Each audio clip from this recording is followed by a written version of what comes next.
Bonjour, chers amis, à cette émission de Foi et Télévision chrétienne. Il me fait plaisir de vous accueillir aujourd'hui et de vous présenter notre conférencier, l'abbé Apollinaire Ntamabi Aliro, qui nous présente la deuxième tranche de son enseignement. Et le dernier ennemi qui sera vaincu, c'est la mort. Accueillons chaleureusement l'abbé Apollinaire. Et le dernier ennemi qui sera anéanti, c'est la mort. Ce passage est tiré de la première lettre de Saint Paul apôtre aux Corinthiens, au chapitre 15, verset 26. Se trouve dans un contexte justement qui peut nous intéresser nous aussi, parce que comme les Sadducéens, comme les pharisiens, ça arrive qu'on se questionne, mais qu'y a-t-il après la mort? Est-ce qu'il y a la vie? Est-ce que tout se termine avec la mort? Mais qu'est-ce qu'on peut percevoir justement après la mort? Alors que les Sadducéens, ils ne croyaient même pas à la résurrection, donc croyaient qu'après la mort tout est anéanti, les pharisiens, eux, ils croyaient à la vie après la mort. Mais pour eux, la vie après la mort, c'était comme la continuation de la vie présente. Alors, si après la mort, la vie est la continuation de la vie présente, ça signifie qu'au fond, on peut facilement dire alors c'est mieux de mourir et puis tout se termine là-bas.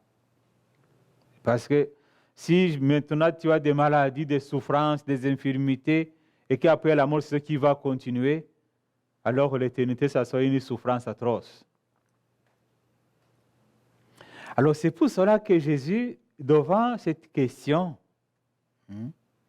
là nous sommes dans l'évangile de Luc au chapitre 22, versets 27 à 39, on peut comprendre pourquoi les Sadducéens tournaient vraiment en délision la croyance en la résurrection des morts que présentaient justement les pharisiens. Parce qu'ils se disaient, mais si après la mort, la résurrection ou la vie continue comme dans son monde, alors ça n'a pas de sens. Alors ils vont proposer un exemple banal d'une femme qui a été mariée 7 fois, sans laisser d'enfant. Et puis, disent à Jésus, mais à la résurrection, mais qui sera le mari de cette femme parce que les 7 l'ont eu comme épouse? Alors Jésus répond bien pour cadrer qu'est-ce qu'on peut entendre par la vie après la mort. Il dit d'abord, attention, ceux qui meurent, ils sont comme des anges. Donc, ils n'ont pas des appétits sensibles. Donc, ce qui est sensible se finit avec les sens, et c'est normal. Avec nos 5 sens que nous avons, quand nous mourons, ça ne reste que les 5 sens spirituels.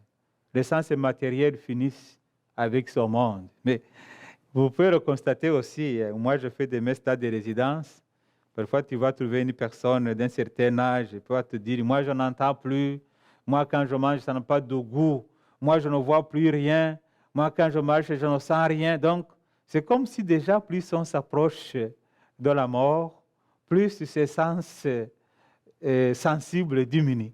On entre comme dans une autre vision. Par contre, tu vois, avec une telle personne, il a une certaine vision de la vie qui est plus ou moins très développée que nous autres. Alors Jésus répond tout d'abord en disant, non, attention, à la mort, ils n'ont pas des appétits sensibles. Ils sont comme des anges. Il ne dit pas qu'ils sont des anges, parce qu'on ne change pas sa nature. Il y a 3 types de personnes. Il y a les personnes divines, les personnes angéliques et les personnes humaines. On ne peut pas passer d'une catégorie à l'autre. Dieu reste Dieu. Les anges restent les anges. Et nous, les humains, même après la mort, nous restons ce que nous sommes, mais d'une façon de quelqu'un qui est ressuscité, justement. Mais qu'est-ce qu'on ne peut pas comprendre de cette réalité? C'est que, justement, nous sommes encore dans ce monde. Nous sommes comme les enfants dans le sein maternel. Dans le sein maternel, l'enfant ne pourra pas expliquer qu'est-ce qui se passe après. Non. L'enfant perçoit tout de même qu'autour de lui ou d'elle, il y a quand même une présence. L'enfant qui est dans le sein maternel peut sentir la main de son père, peut sentir le toucher, peut sentir les voix. L'enfant peut sentir la musique. Il ne sait pas d'où ça vient, mais il a quand même une sensation. Ça veut dire que dans le sein maternel où il se trouve, il ne saura pas expliquer tout, mais il sait que la vie ne finit pas avec le sein maternel. De la même manière, on peut le dire aussi pour nous autres dans ce monde. Le drame est toujours le même. L'enfant dans le sein maternel, il a une certaine vision plus ou moins obscure de la réalité, mais une fois que l'enfant est sorti du sein maternel, il ne pourra plus y retourner pour avertir aux autres enfants, dire, vous les bébés là en dehors il y a la vie. Non, une fois que tu sors, c'est fini. De la même manière aussi pour nous dans ce monde. Dans ce monde, nous percevons par nos sens que la vie après la mort continue. Nous le percevons, on peut le percevoir dans les songes, on peut le percevoir pendant tous les moments difficiles de deuil, de douleur. Et c'est pour cela justement que nous croyons au Saint, c'est que justement nous sentons qu'il y a une présence spirituelle de notre qui continue. On ne peut jamais séparer l'enfant de sa mère, jamais séparer les personnes qui sont aimées, même pour l'éternité, ça reste. Mais comment ça va se passer? Là, c'est la question. L'apôtre Jean, dans sa première lettre, au chapitre 3, verset 2, il dit ces belles paroles que je vais lire avec vous. Il dit, nous le savons, quand cela sera manifesté, nous lui serons semblables quand nous le verrons tel qu'il est. Quand ça va se manifester, nous serons semblables à Jésus, tel qu'il est. Et Saint Paul, confronté à la même question, il va trouver une réponse encore beaucoup plus intéressante dans son épître justement au 1 Corinthiens chapitre 13. 1 Corinthiens chapitre 13, vous pensez tout de suite à l'hymne à l'amour, mais la partie conclusive dit ceci. Ça, c'est depuis le verset 9. En effet, notre connaissance est partielle. Nos prophéties sont partielles. Quand viendra l'achèvement, ce qui est partiel sera dépassé. Quand j'étais petit enfant, je parlais comme un enfant. Je pensais comme un enfant. Je raisonnais comme un enfant. Maintenant que je suis un homme, j'ai dépassé ce qui était propre à l'enfant. Nous voyons actuellement de manière confuse, comme dans un miroir. Ce jour-là, nous verrons face à face. Actuellement, ma connaissance est partielle. Ce jour-là, je connaîtrai parfaitement comme j'ai été connu. C'est très intéressant que après la mort, non seulement on découvre la réalité, mais aussi on se découvre. Tu te découvres et toi tu dis, c'est pas possible, c'est moi, c'est ce que j'ai fait, ce que j'ai été. Alors ça devient une bonne nouvelle lorsque tu as vécu dans la foi. Une triste nouvelle lorsque tu n'as pas cru en Dieu. Parce que tu te trouves finalement devant ta réalité toi-même. On a parlé de jugement, et moi je pense que le véritable jugement, c'est devant la lumière de Dieu, où on va se découvrir tel qu'on est. On dit, comme je me vois là, je n'ai jamais crié en lui, alors je m'éloigne. C'est ce qu'on appelle l'enfer. Comme je me vois, je mérite sûrement un temps de purification pour pouvoir entrer dans la vie. ce qu'on appelle le purgatoire. Où tu dis, je peux entrer tout de suite au paradis, selon la lumière de Dieu. Et ça, c'est le ciel. Alors, c'est cette dimension qu'on ne réussit pas à comprendre humainement, à expliquer, parce que nous sommes encore limités dans le temps, que Jésus nous explique à travers sa mort et sa résurrection. Et ça va être l'objet de notre catéchèse. Mais présentement, nous continuons à voir comment Jésus, justement, a répondu aux Sadducéens. Après avoir dit, attention, ils sont comme les anges, ils n'ont pas besoin de prendre homme ou femme, n'ont pas besoin de manger, de boire. Il ajoute une autre réalité. Notre Dieu, c'est le Dieu des vivants. Le Dieu d'Abraham, le Dieu d'Isaac, le Dieu de Jacob. On peut ajouter le Dieu de nos grands-parents, le Dieu de nos parents, le Dieu de nos enfants qui sont partis, de nos frères et de nos sœurs qui sont partis. C'est ça. Ce n'est pas le Dieu des morts, c'est le Dieu des vivants. Et il complète ce passage de façon intéressante, là où il dit, dans l'évangile de Marc, là il dit, vous êtes vraiment dans l'erreur. Donc, ne pas croire qu'après la mort il y a la vie, c'est une erreur. Parce que Dieu ne nous a pas créés pour la mort, il nous a créés pour la vie. Alors, ce qui est périssable doit périr. Mais la personne humaine créée à l'image, à la ressemblance de Dieu, il va devenir comme les anges, c'est-à-dire, il va perdre la corporéité, l'aspect matériel du corps, pour avoir un corps plutôt transformé.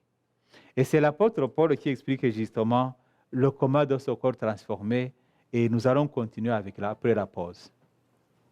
Par l'esprit. Pas juste poussé parce que ce que moi je veux, mais cherchant à voir ce que Dieu veut pour moi, pour ma vie de chaque jour. Seigneur Jésus, on dit qu'il est le chemin, la vérité et la vie. Eh bien, demandons que par l'intercession de Marie, la Vierge Marie, la Mère de Dieu, bien, cette grâce de la disponibilité, vous et moi, pour la mission. Qui était associé, qui était là pour contrecarrer tous les efforts que tu étais censé faire et qui te faisaient tourner à rond. Et la bonne nouvelle, c'est que quand tu acceptes de dresser l'autel après avoir détruit cela, Dieu lui-même s'occupe maintenant d'envoyer le feu du ciel pour consumer, afin que tu sois libre et libéré. C'est le souci de Dieu. Donc après la mort, Jésus nous fait comprendre qu'on est comme des anges. Donc on n'a pas les appétits sensibles comme dans ce monde-ci. Après la mort, on entre dans la vie de Dieu parce qu'il est le Dieu des vivants, non pas le Dieu des morts. C'est ce qu'on aime dire qu'on entre dans l'éternité. Et l'éternité, ce n'est pas passer une vie oisive sans rien faire. L'éternité, ça veut dire entrer dans la vie de l'éternel. Et la vie de l'éternel, ça signifie vivre pratiquement tous les jours le présent. Parce qu'on est en dehors du temps et de l'espace. On est justement dans l'éternité. Et notre désir à tous, c'est que notre vie terrestre ne se finit pas dans ce monde, mais que notre vie entre justement dans la vie de Dieu, dans la vie de l'éternel, pour dépasser l'espace et le temps et vivre en dehors de ces dimensions qui nous limitent aussi. Alors l'apôtre Paul l'a beaucoup compris, parce que vous vous rappelez qu'il a rencontré Jésus le ressuscité. L'apôtre Paul n'a pas connu Jésus vivant, il l'a rencontré après la résurrection. Alors ce n'est pas étonnant qu'il insiste beaucoup sur cet aspect de la résurrection. Et le chapitre 15e, justement, de l'Épître aux Corinthiens, premier Épître aux Corinthiens, nous parle de cette vie après la mort. Mais l'apôtre parle toujours de la résurrection de Jésus. Il est confronté à une question. C'est parce que ce n'est pas parce qu'on est chrétien qu'on ne doit pas se questionner sur la mort. Ce n'est pas parce qu'on est chrétien qu'il y a des chrétiens, même nous autres, que nous nous questionnons, mais est-ce que vraiment, après la mort, il y a la vie? Je me rappelle dans mon pays d'origine, le Rwanda, après le génocide de 1994, j'étais jeune prêtre, après quelques mois d'ordination, simplement 8 mois. Et puis lorsque je voyais partout dans le pays le sang, les corps déchiquetés, les têtes coupées, et puis les corps mangés par les bêtes sauvages, les vautours, les chiens. Et là, je me suis dit, mais cette résurrection, comment ça va se passer? Parce que devant une telle situation, ça t'amène à te questionner. Est-ce que c'est vraiment son corps qui va ressusciter? C'est une autre dimension. Dans son questionnement, beaucoup peuvent vous dire non, j'ai vu qu'après la mort, c'est fini. Mais d'autres peuvent vous dire non. Justement, c'est l'ennemi qu'on va vaincre par la grâce de Dieu. Le dernier ennemi, ça va être justement la mort. Et cette mort, nous l'avons déjà vaincue à travers le baptême que nous avons reçu et d'autres sacrements que nous recevons. Après, nous avons déjà commencé à vivre la vie éternelle en nous. Mais il faut être conscient justement. Alors, l'apôtre Paul est confronté à cette même situation. Même parmi ceux qui croient, même parmi ceux qui ont été baptisés, parmi ceux qui reçoivent le corps de Jésus, il y en a qui se questionnent comment les morts peuvent ressusciter. C'est ça la question fondamentale auquel il va chercher de répondre.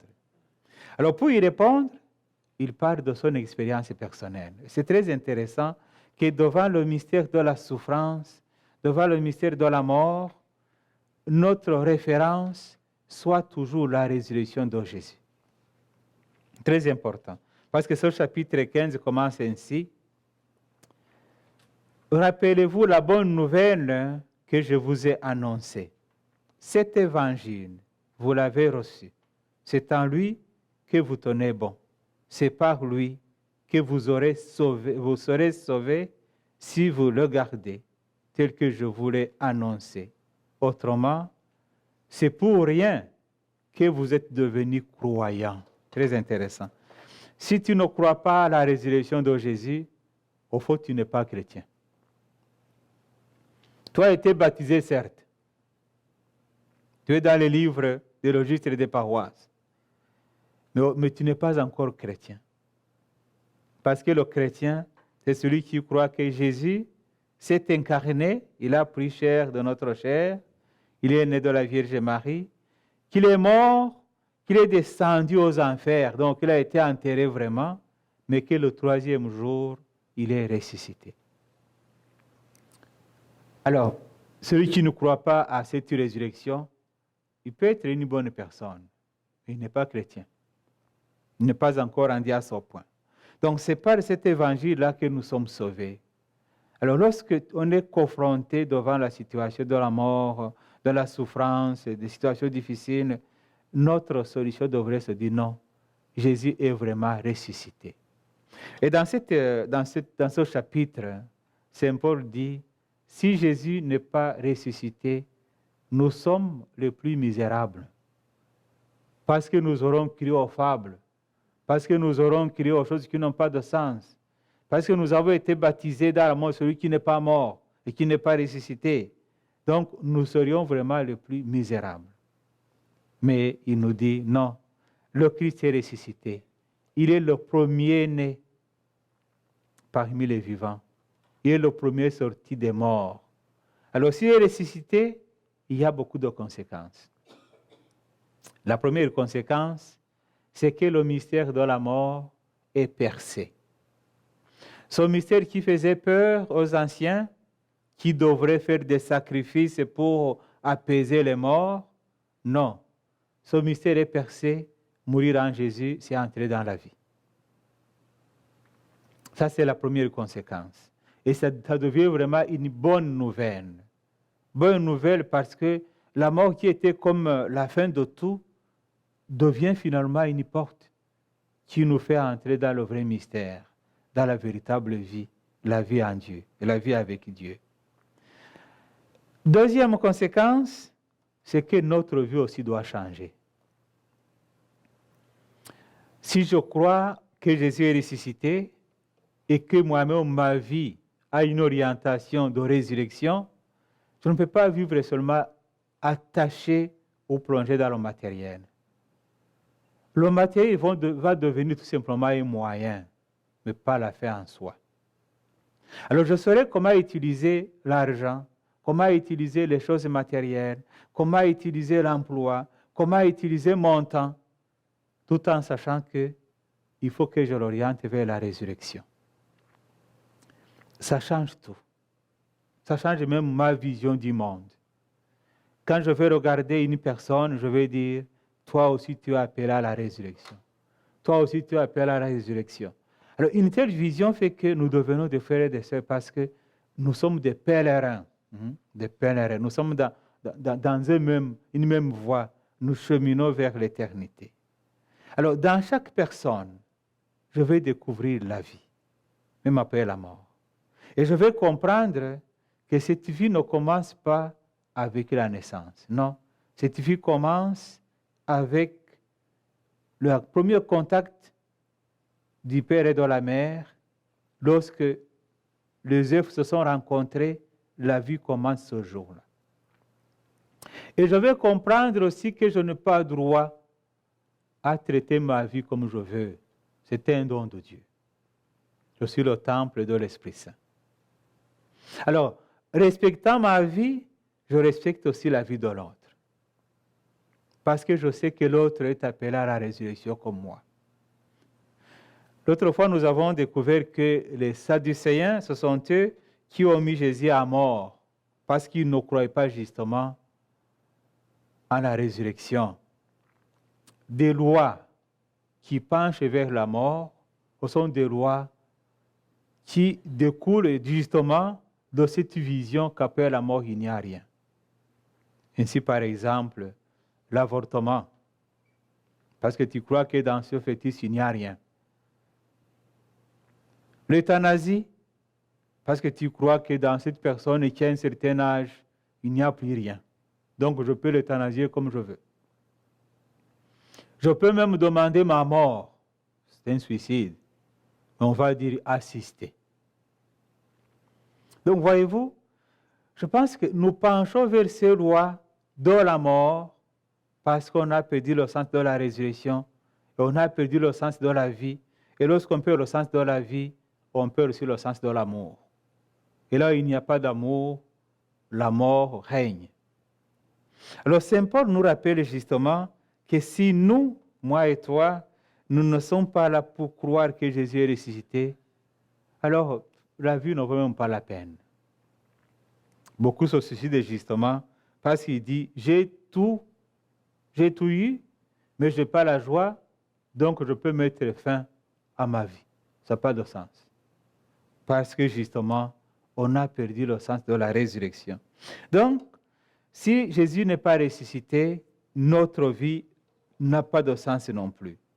La troisième conséquence, justement, de cette résurrection de Jésus, donc non seulement je vais comprendre ma vie qui est orientée vers l'éternité, je vais comprendre la vie des autres qui est orientée vers l'éternité, mais je vais aussi percevoir la vie avec Jésus comme une union avec le ressuscité. Alors, ma vie sacramentelle va changer. Ça va totalement changer. Parce que je vais m'approcher de la communion en sachant que je reçois Jésus tel qu'il est maintenant à la droite de son Père. Ça ne sera pas un symbole. Ça ne sera pas une fête de famille. Ça ne sera pas une communion entre les amis. Non. Je communie à celui qui est mort pour moi pour que je puisse avoir la vie. C'est ça. Il s'est sacrifié pour me faire entrer dans la vie où je n'étais pas capable moi-même de m'immerger.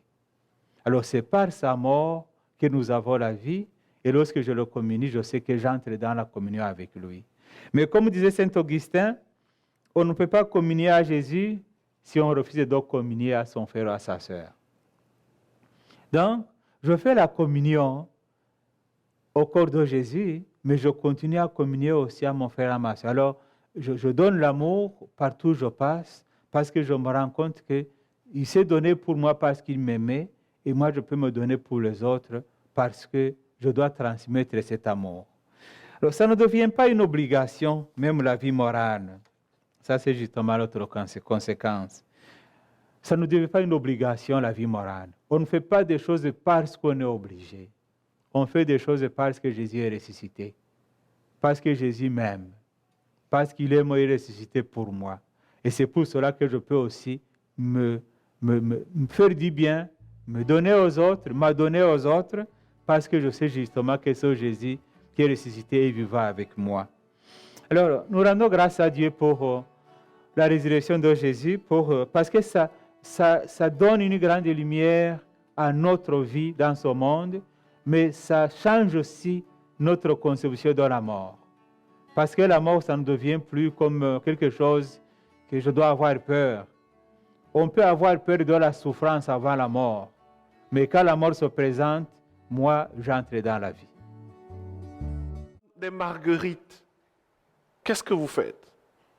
Ça pose problème. Et donc, la notion de don de l'Esprit Saint et fruit de l'Esprit Saint ces deux notions viennent mettre une cohérence dans la volonté de Dieu. On reçoit des dons de l'Esprit Saint, mais ces dons sont appelés à produire en nous et autour de nous quelque chose qui fasse que on soit reconnaissable aux fruits que nous produisons. La signification profonde est celle qu'on trouve en Romains 6, où Paul, en fait, nous renvoie à la mort et à la résurrection de Jésus. Être baptisé, c'est mourir et ressusciter avec Jésus. Quand on te plonge dans l'eau, eh bien, ça veut dire que tu meurs. Ton ancienne vie est enterrée. Et dans le sépulcre, tout est fini. Et quand on t'enlève de l'eau, ça veut dire que tu es ressuscité.